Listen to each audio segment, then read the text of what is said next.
I don't fucking think so.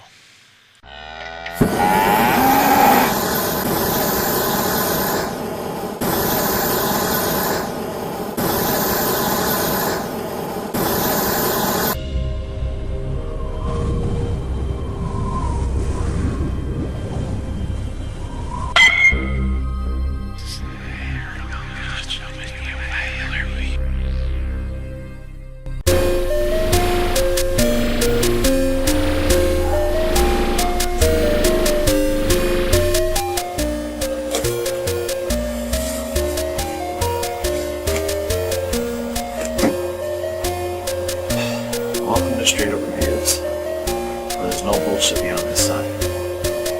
With Halloween coming up soon, I thought I'd do another horror remake review. However, unlike Friday the 13th last year, this one is one I truly despise.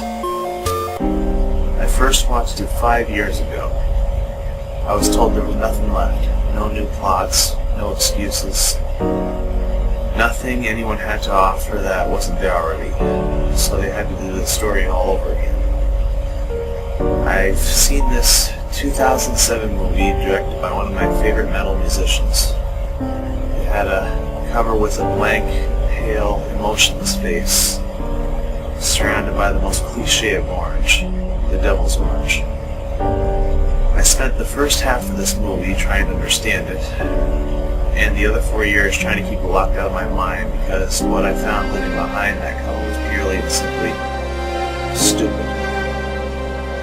This is Halloween, and I'm not talking about the Tim Burton song. Halloween was first made in 1978 and was the second earliest film of John Carpenter, the first being Assault on Precinct 13. Carpenter later went on to make such classics such as Escape from New York, They Live, and the 1982 remake of The Thing. One of the few remakes in the world people actually like.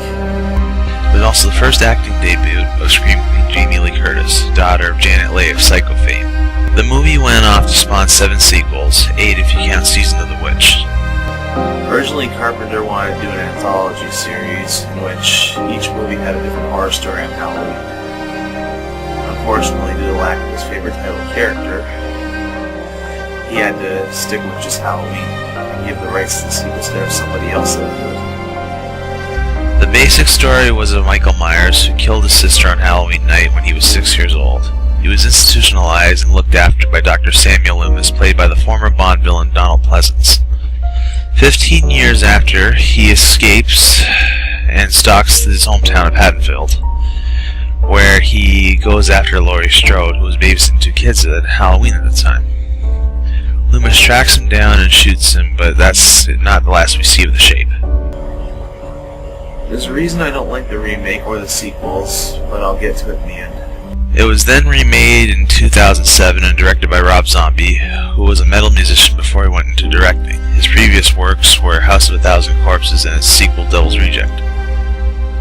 Zombie's style of filmmaking is very simple, to put it lightly, and there are no heroes, and any character with a name or no name is a complete jerk. And it's no different here. The story in the remake was relatively the same in the second half as the original movie, but before that it goes further back to the Myers backstory, as well as why he kills in the first place. Mainly because, like in every Rob Zombie film, with the exception of his mother, everyone is once again jerks. Even Dr. Loomis, who is played by Malcolm McDowell since Pleasant, has been long dead since Halloween 6. Oh god, Malcolm, not you too. I could take Tank Girl, but not this. Ugh. The other difference is that it introduced right away Laurie's relationship with Myers, whereas it was never explained in the original series until the second movie. Another thing about this franchise that bothers me, but not so much. On the upside, they at least kept some of Carpenter's music, which is always fun to listen to.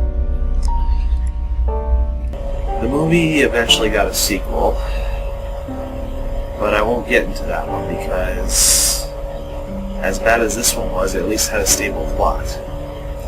Whilst Halloween 2 was more or less what the fuck did I just watch movie by Rob Zombie standards. Now, the reason I hate this movie and lump it with the sequels is that it's completely unnecessary.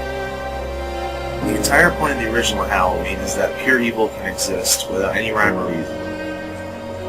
And the less reason we give these monsters, the more scary they can be, because we fear what we don't understand. When they made Myers and Laurie siblings, they gave them a personal reason to go after her rather than just simply going after her. When Zombie gave that bullshit backstory, it made Myers more human, no matter how many times both the original and remake movies emphasized how inhuman he was. On the plus side, Tyler Mane did play the role as best to his ability, so I'll give the movie that. As usual, debate, argue, and let me know what I missed. Stay tuned for more.